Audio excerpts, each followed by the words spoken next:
everybody, welcome back to the NFA Review channel. Today we're going to be reviewing the Innovative Arms Shepherd 45 pistol suppressor. The Shepherd comes in at a length of 8 inches, a diameter of 1.5 inches, and it weighs in at 10.5 ounces, which is actually pretty light considering its size. The end cap is constructed of 70-75 aluminum. The tube is 60-61. And the mount is also 70-75. The piston itself is a 17-4 heat treat, and the baffles on the inside of the suppressor are 70-75 with a Type 3 hard coat anodizing. All right, to take the can down for maintenance and cleaning, you use the provided takedown tool and insert it into the front cap here. Once the front cap's loosened, you can finish it by hand a lot quicker, I think. Come on, baby. And then flip the can over, and you can take the rear mount off.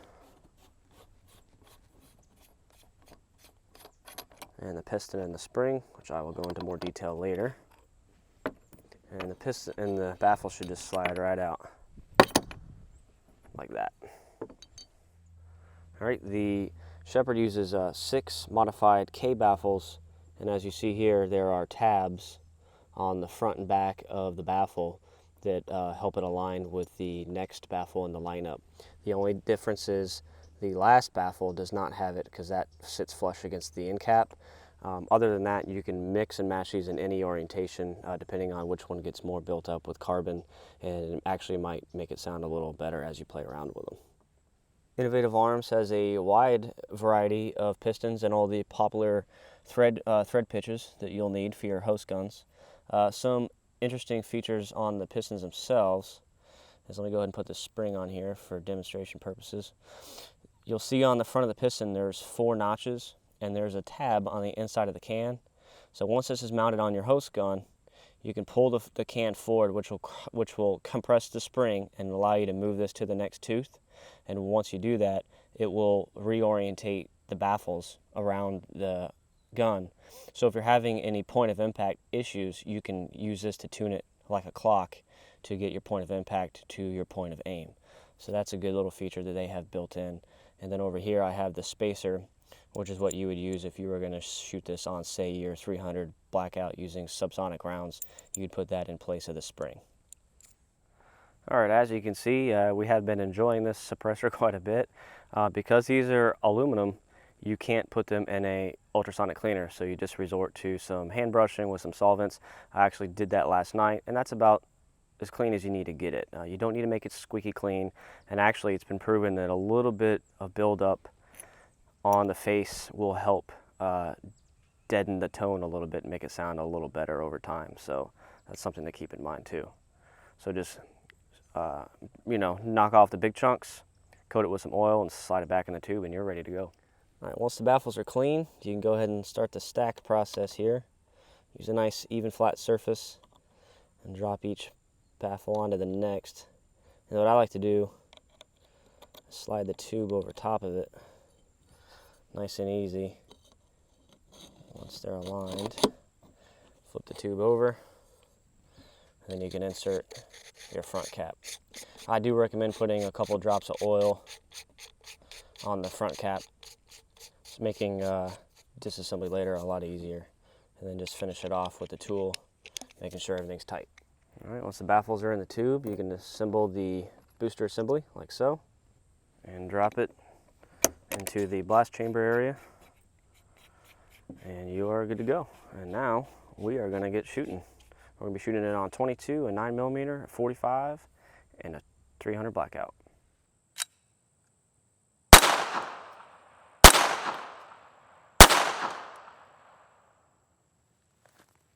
That's loud. Next.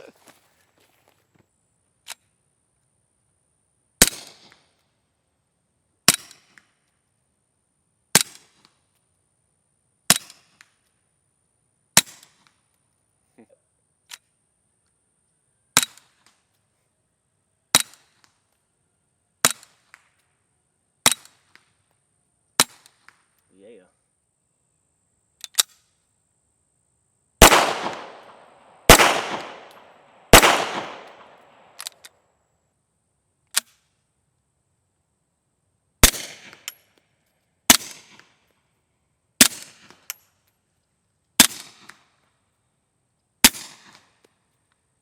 Sounds great.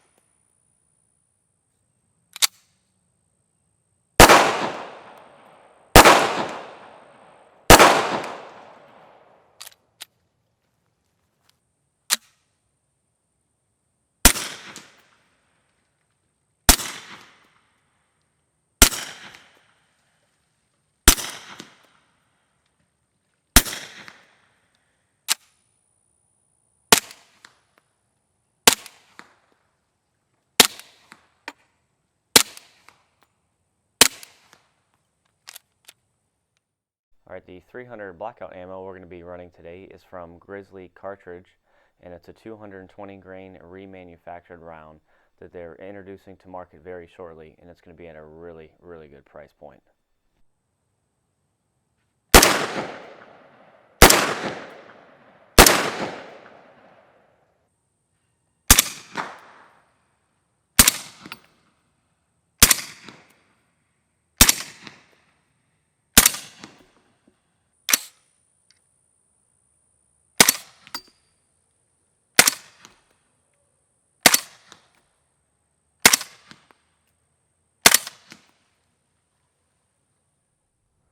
Well, I hope you enjoyed that. Today's review is shot in the middle of a lime rock pit, so we have a couple sound reflecting surfaces. That being said, to myself and the cameraman, the can itself sounded very good, had a very deep low tone, sounded great. Couple things, full auto rated, all that for a retail price, everything you just saw of $625, so that's definitely a great price point.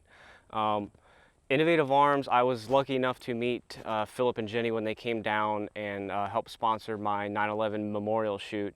Very nice people, and one thing to keep in mind if you buy a suppressor from them is when you call them if you have an issue or anything, you're going to speak directly to them, not somebody else. So to me, that's very important. I have somebody that can stand behind their product. So I hope you enjoyed the video, and stay tuned on Facebook, Instagram, and full30.com. We have a lot more reviews coming.